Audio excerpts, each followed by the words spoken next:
अस्सलाम वालेकुम। आज की हमारी वीडियो है नोट गेट पे। तो सबसे पहले नोट गेट की डेफिनेशन है, the circuit which implement not operation is known as not gate. ऐसा सर्किट जो कि नोट ऑपरेशन को इम्प्लीमेंट करता है उसे हम कहते हैं नोट गेट। अब इसके बाद जो है वो हम इसका जो है वो सीधा जो है वो देखेंगे ट्रूथ टेबल। जी, ये तो हमारे पास जो है ये जो है नोट गेट का जो है ट्रूथ टेबल है। यहाँ पे हमारे पास जो है वो इनपुट जो है वो सिर्फ और सिर्फ एक ही होता है। इनपुट की वैल्यू यहाँ पे सिर्फ और सिर्फ जो है वो एक ही जो है वो आएगी। अब यहाँ पे हमें कैसे पता चलेगा कि हमने यहाँ पे कितनी वैल्यू जो है वो लिखनी है? तो यहाँ पे आप जो है वो देख सकते हैं, इसको हम लिखते होते हैं 2 की पावर में। तो यहाँ पे हमारे पास इनपुट जो है वो सिर्फ एक ही है, तो हम लिखेंगे 2 की पावर जो है 1, तो ये हमारे पास जो है वो आ जाएगा 2 ही। यानी कि यहाँ पे हम सिर्फ और सिर्फ 2 वैल्यूज़ ही लिखेंगे। तो हमने वहाँ पे लिख दी 0 और 1। और ये एक्स जो है इसका जो है वो आउटपुट है। और नोट जो है वो गेट में ये होता है कि आपका जो अगर इनपुट जो है वो 0 हो तो वो जो है 1 हो जाता है, अगर वो 1 हो तो आउटपुट जो है वो 0 हो जाता है। यानी कि ये उसको जो है वो रिवर्स जो है वो कर देता है। तो यहाँ पे हमने लिख दिया एक्स जो है इज इक्वल टू ए जो है वो बार। बार का मतलब यही होता है कि उसको रिवर्स कर देना। अगर वो 0 हो उसको 1 कर दें, या 1 हो उसको जो है वो 0 कर दें। तो इसका जो है वो आप देख सकते हैं कि ये 0 है तो 1 हो गया आउटपुट, अगर इसका इनपुट जो है वो 1 है तो ये हमारा हो गया जो है वो 0।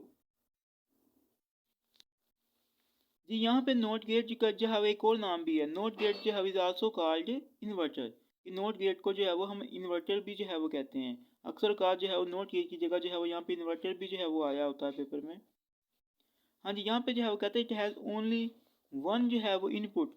कि नोट गेट का सिर्फ और सिर्फ एक ही जो है वो इनपुट होता है, जो कि हमें अभी देखा भी है ट्रूथ टेबल में। उसका जो है वो आउटपुट भी जो है वो हमेशा 1 ही होगा, एंड 1 जो है वो आउटपुट टर्मिनल। अब इसकी वैल्यू जो है वो कब जो है वो 0 होगी और कब जो है 1 होगी? कि इफ़ इट्स इनपुट जो है वो इज़ 0, अगर इसका इनपुट की वैल्यू 0 हो, इट्स आउटपुट जो है विल बी 1। इसकी जो आउटपुट की वैल्यू है वो यानी कि रिवर्स हो जाएगी, यानी कि 1 आ जाएगी। और इसी तरह जो है वो इफ़ इट्स इनपुट जो है वो is 1, then output will be 0। अगर इसकी इनपुट की वैल्यू 1 होगी तो इसका आउटपुट जो है वो 0 आ जाएगा। इसके बाद इसकी रिप्रेजेंटेशन है, किसको हमने जो है वो कैसे जो है वो लिखना होता है कि सिंबल फॉर नोट जो है वो ऑपरेशन इज लाइन और बार।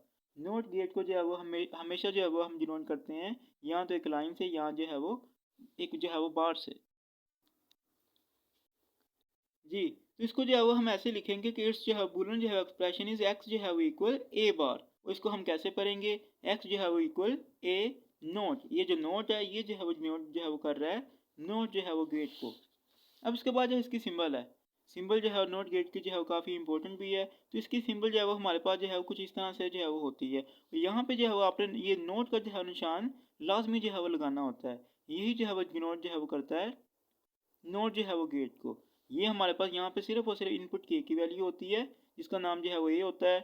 और यहाँ पे हमारे पास जो है वो आउटपुट में इसका जो है वो हो जाएगा रिवर्स, यानी कि ए बार जो है वो आ जाएगा। और इसके नीचे हमारे पास जो है ट्रूथ टेबल है। तो ये जो है समझना जो है ज़्यादा अहम होता है, ये वैसे जो है वो हो चुका है पहले। शुक्रिया।